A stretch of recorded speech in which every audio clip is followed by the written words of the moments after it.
guys, welcome back to my YouTube channel. What was that? Welcome back to my YouTube channel. Today we're making some, what are we making? What's the pasta called? We are making some cannelloni. We're gonna stuff it with some meat sauce, like mince. So like lasagna that went to private school. That's what we're making today. So let's begin.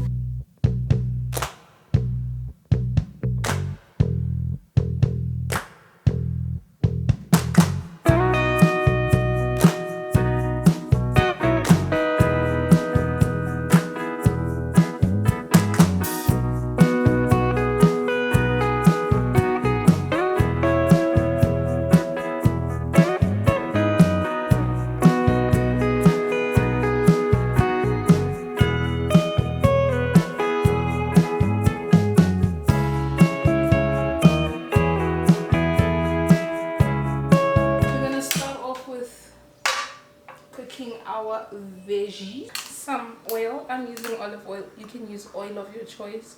The carrots, onion and red pepper that we chopped. I just like adding a lot of veggies in my mince. I get the way this for Is it because I'm shooting a YouTube video that I'm so nervous? So I'm just gonna allow them to sweat, but to fasten. To make the process go by quicker, I'm going to add salt, because what salt does is draws out moisture out of your food. Cerebos goes in just to help them sweat.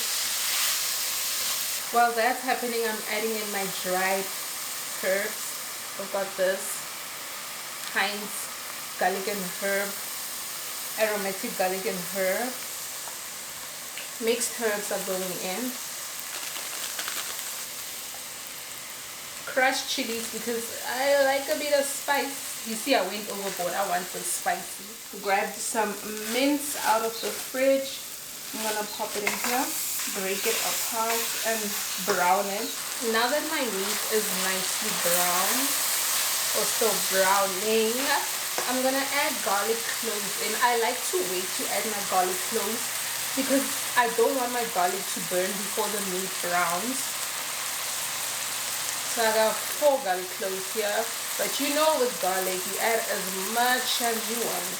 If I had tomato paste, I would add that right now, but like it's no train smash. So to add more of that umami flavor that I'm gonna miss, I'm gonna use some Worcestershire sauce, and that's also gonna help deglaze the pan. A can of tomatoes here. I'm going in with the whole can. Then I'm gonna rinse this. Like fill half of it with water. I'm making sure I'm scraping off the bottom of the pan to get off all of the goodness that's stuck at the bottom. Just so that it's nice and loose, because you know the water is going to evaporate and it's going to thicken as it simmers on the stove. So I'm just adding water for now. And then I'm going to season with some salt. A generous amount of black pepper. I like to add a touch of sugar just to counteract the acidity from the tomato. That was like a teaspoon of butter yellow dress. Living my life on the edge. I'm gonna leave it. I'm gonna take it to the big stove behind me for it to simmer while we move on to making our bechamel sauce or white sauce. I'm gonna get my stove on medium. We're about to start with our bechamel. And I know there's a rule with bechamel where people say equal parts flour. Well, it's not people say, it is this culinary standard. Okay, let me check myself. Equal parts flour and butter or fat, whatever fat you decide to use. But nah, I don't measure when I make my bechamel sauce. I've never measured. I'm going to teach you how to be able to spot it. A recipe is a guideline and not really strict rules. And I live by that line. Once you know what texture you're looking for, you can be able to maneuver and adjust the way you need to. So I've got my stove on low heat. I'm going to start with our butter, but you can use margarine. I'm going to go in with this size, or maybe a little bit more. Okay, that much. I got my flour here. It's just plain cake flour. I'm going in with a tablespoon. I don't even know if that's a real tablespoon measure. So I got 2 of those. And then we're going to watch it melt into the butter and decide if it's the correct texture. You can see that's clumpy. I don't want that. Looking at it, I'm like, is that enough bechamel? I want more bechamel, but the texture is correct, so I'm gonna go in with more fat. There we go. And then going in with some flour yet again. All of the flour I have. And then it's very important to let your flour cook out, because you don't want it to taste grainy and floury. So cooking out your flour at this stage is important for about 30 seconds. And this is where you make sure that you don't have lumps. If you don't have lumps at this stage, you're never gonna have a lumpy bechamel. You see, this is what I'm looking for. This to me makes the perfect bechamel. Can you see how that looks? This is what they call a roux, and we're not trying to get it to color, so we're gonna start adding our milk. I have full cream milk. I'm gonna go in a little bit at a time until I get my desired thickness. See how thick this is? Still too thick. A lot more milk. It is still thick, so more milk. That's exactly what I want.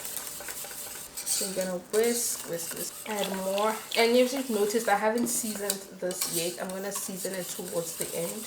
Then I'm gonna season with some black pepper, some salt. This time I'm using sea salt. I don't know if I'm crazy, but I feel like salts have different flavors, and I want the flavor of sea salt in this. Ground nutmeg. You're gonna go in with a little bit of this. Nutmeg, a little bit goes a long way. Like those few sprinkles are more than enough. This is for me. I love this thickness because this is what's gonna cook our noodles are gonna cook in the bechamel, so you don't want it too thick. So I taste the thickness by just getting it on the spoon, and then if you can leave a trail like that with your finger and it stays clear, then you know you're on the right thickness. So stove is off. Our bechamel is done, and then we're gonna wait for this to cool down. And usually, like, it's also for my sauce. My sauce has been on the stove the whole time we were doing this bechamel for about 20 minutes. It has reduced beautifully. I'm gonna let this cool down because we're gonna need to pipe it into our cannelloni. It's been a few minutes later, and all of our ingredients are nice and cool. And I can try some fresh basil here that I'm gonna chop into this. If you follow me on TikTok, yes, this is that basil. It's still alive. It's still alive. Because basil is a soft, what do they call it again? A soft herb. Your soft herbs are herbs you use towards the end. They don't need cooking. They retain their flavor better when you use them towards the end. Unlike your hard herbs that you particularly use at the beginning of your cooking, like your oregano, rosemary, thyme. Those are harder herbs, and when you cook them in the beginning, they release their oils as you saute your veggies, and it makes them better. But yeah, your soft herbs are your basil, coriander, parsley. This is the cannelloni that I have from Forage and Feast. I got it from Checkers, and this is what a cannelloni looks like. It has this big opening that we're gonna pipe into. My oven is preheating at 180. It's been preheating for the time that this was cooling down. I got my bake safe dish. I get the English as well, and we're gonna fill these up and pop them in here. I'm gonna add a layer of the bechamel sauce to the bottom of this, because this is what's gonna be the liquid that helps cook your pasta. Grabbing a spoon, and I'm gonna fill this in. If you do have a piping bag, you can use that. And then you're gonna layer them.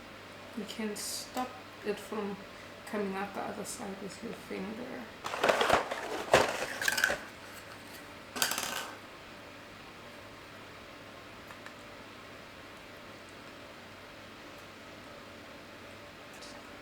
Now that the pan is all filled up like this, I have 4 left. I don't know what to do with the 4.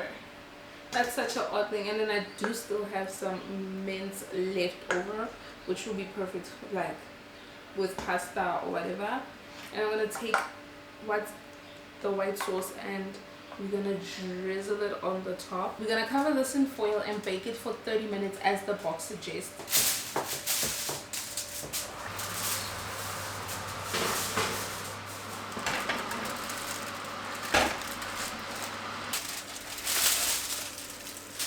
I'm gonna grate on some cheese and put it back in the oven. I'm just using a white cheddar cheese. Now it's gonna go back in the oven for the cheese to melt and get cold.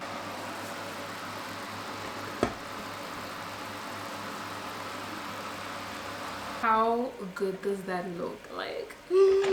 So I'm gonna let this rest a bit so that the juices can stop moving around. Like, look at that, it came out clean.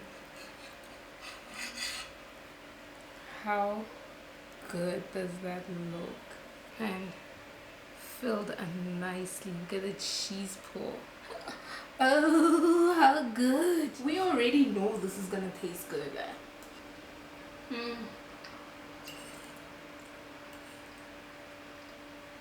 Absolutely lasagna vibes. Because I mean, the principles are the same. My bechamel is nice and creamy. I have outdone myself. So if you happen to see cannellini anywhere and you want to buy it easy to cook with. Thank you for watching today's video. Please remember to give it a thumbs up, and if you're not subscribed, subscribe to my YouTube channel. Thank you for joining me. See you again next time. Bye bye.